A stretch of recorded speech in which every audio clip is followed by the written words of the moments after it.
Of course, art's hard, and when searching for advice, you will usually hear, just draw, get good, or study fundamentals. This type of advice is helpful if you are a beginner and you don't really know what to do, with the exception of this one, get good. As an art teacher, I always thought what make the best artists the best.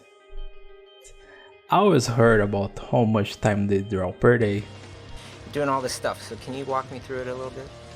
Yeah, so I wake up pretty early. I get up every day at 5:30. I get my breakfast down, and in the morning I just get as much as I can on my personal project.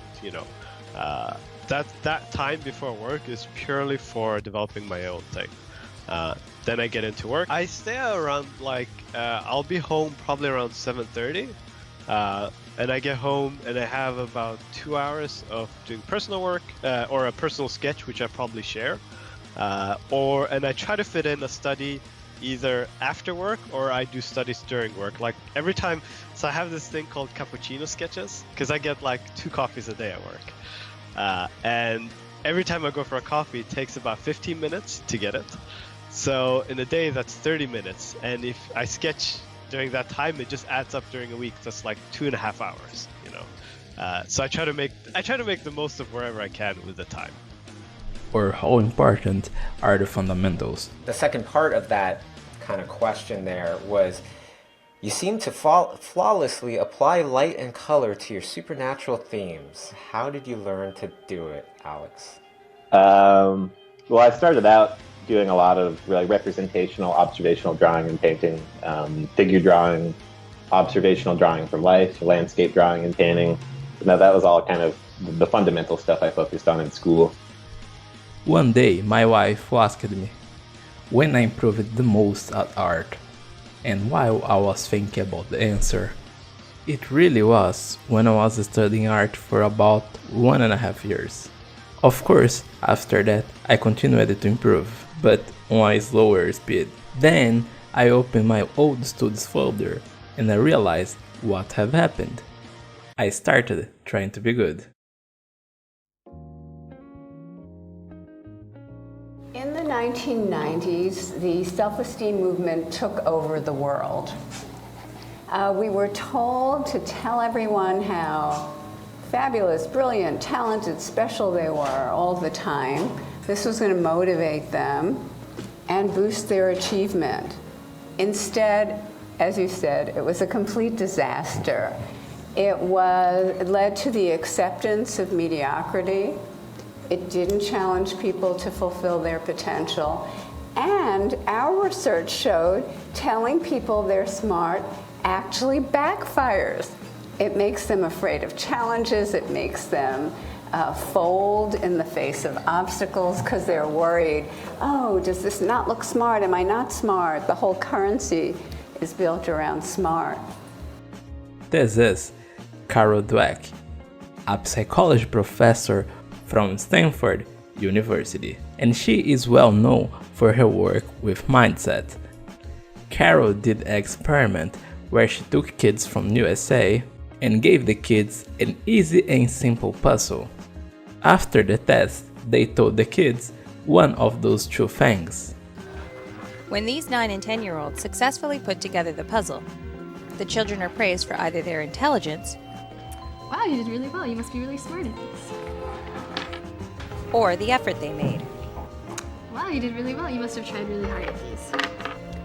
Carol figured it out that if she praised the kids about their being smart or talented, they really want to hold on to that compliment. But if they say to the kids that they are hard workers, this is what happens. So if I gave you some more problems, would you like more problems like these that are pretty easy so you'll do well? Or problems like these that'll be hard but you might learn a lot from them? These. More like these? Students praised for effort generally want those hard ones that they can learn from. Heidi Grant, a psychology PhD, calls those mindsets on her book 9 Things Successful People Do Differently. To be good, versus to get better. And the reason most of us artists stop improving, it's because we want to be good rather than get better. After discovering that, I came back to watch those great artists' interviews, and I realized they all had the get better mindset. Every time they do a study, they want to improve a little bit, rather than turn in a good piece of work. And after years of doing this, they turn good by default. But okay, so Yeah. like a year ago, Yeah. year ago, it was mostly environments, I would say, Yeah, right? yeah. So then why sketch the characters? So for me, it's like I try to always be honest with myself, and characters have been an area of struggle for me for a very long time, and I kind of always like put it aside because like I like environments, so I don't really need to focus that much on characters. But in truth, like it's been a big weak point for me, so it's something I decided to go all out on. Like I gotta get better at this, so I'm putting all my effort. I even switched roles from I was working as like environment concept artist to illustration for that's one of the reasons as well, because like I felt like doing environments, I was having a lot of fun and I was very comfortable with it, but it wasn't really pushing me as an artist, and that's very important for me. So that's kind of why I want to focus more on that. It's likely because it turns out most people walk around with this mindset without really even consciously realizing it. And in many ways, it interferes with our ability to be as successful as we might be. Certainly it interferes with your ability to enjoy what you do, to handle stress effectively, and to handle change. And I call this the be good mindset. Okay, there are lots of names researchers use for it, but I like this idea of a be good mindset because ultimately this is a mindset that says whatever I'm doing, whatever I'm working on, whatever project I'm doing or new adventure I'm taking on, my goal in some sense is to show that I am good, right? And again, you may not be totally consciously thinking this. It can be kind of right below the surface of consciousness, but ultimately, whether you succeed or fail, you feel like it's a reflection on how good you are. And so because of that, you kind of feel like you're always trying to prove yourself. Maybe to other people, often to other people, but also to yourself, right? And people end up with this kind of mindset in many ways, in many instances, because we think about our talents, right? Our abilities, how smart we are, how creative we are, how socially skilled we are, how much willpower we have, as things that sort of you either have or you don't. The be good mindset is all about proving yourself. It's about demonstrating your skills, right? Showing that you have them, that you are talented. And again, and this can be relatively unconscious, you're not necessarily deliberately thinking this, but we're always comparing ourselves to other people. And particularly we're concerned with performing better than those people, right? Because that's being smart, being creative, being socially skilled, they're all relative, right? They all kind of implicitly mean smarter than someone else, or more creative than someone else, or more socially skilled. This kind of mindset is a problem, as I said, because what happens when something goes wrong? When something goes wrong, you get negative feedback, there's a setback of some kind very quickly, and again, without even necessarily realizing we're doing it, we immediately start to doubt our abilities. Maybe I'm not so smart. Maybe I'm not very socially skilled. Maybe I'm not so creative. Maybe I'm not cut out for this. How many people have ever heard someone say, I guess I'm not a math person? There's no such thing as a math person. This drives me absolutely crazy. There's no such thing as a math person. There are people who like math and people who don't. There are people who are good at math, but guess what? People who are good at math got good at math because they worked hard at math. And people are good at things because they devote their time and energy to developing their skills. And that's the thing, it's not about posting or not posting on the internet, and neither about comfort zone. An artist that only posts painted girls, for example, can be studying other things on the side.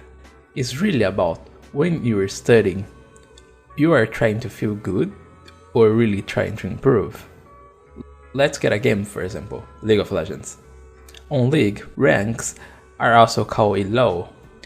Today there are more ranks, but I will keep the old system. Bronze being the weakest elo, and diamond is where the professional players lies. So let's suppose you are in bronze. its art equivalent, it would be a person who draws for more or less 5 months. So, you discover that if you use ARI and you spend the kill ability, you will win most of your games. You will feel really good. Your teammates will praise you since your ARI is really strong, and your ARI will carry most of the games. But that will lead you into other problem. Once you get to silver, players will not fall for this strategy anymore, so you will have to develop another one. After some games, you figure it out that if you spend the E ability as well, you will keep winning the game. See, on early ranks on the game, you are able to create simple things and tricks that new players will probably fall for it. But at Platinum, they know that if you hide behind a minion, you can't take the E ability. And if you dodge the kill ability when the ball is coming back, you don't take that much damage. Since you skipped all the basics of League of Legends, like farming, wave control, warding, map awareness, your game is weak. But the real problem is, for so long you have been called the talented, the best, the god. But now you have to go backwards and try to learn the basics of the game. At this time, if you have the be good mentality, you will sabotage your training or not doing at all. And this is not about doing fundamentals, because you can have the same thing for fundamentals too. Let's suppose you study a lot of perspective. If you have the be good mentality, you will always keep studying perspective, leaving the other fundamentals behind.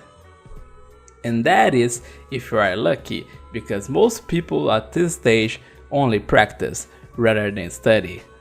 You know, the time that you needed to learn how to draw hands, but instead you keep on doing heads, or that time that a teacher actually gave you a nice feedback telling that you are bad at something but you can learn it, but you took it like he was telling you that you are dumb.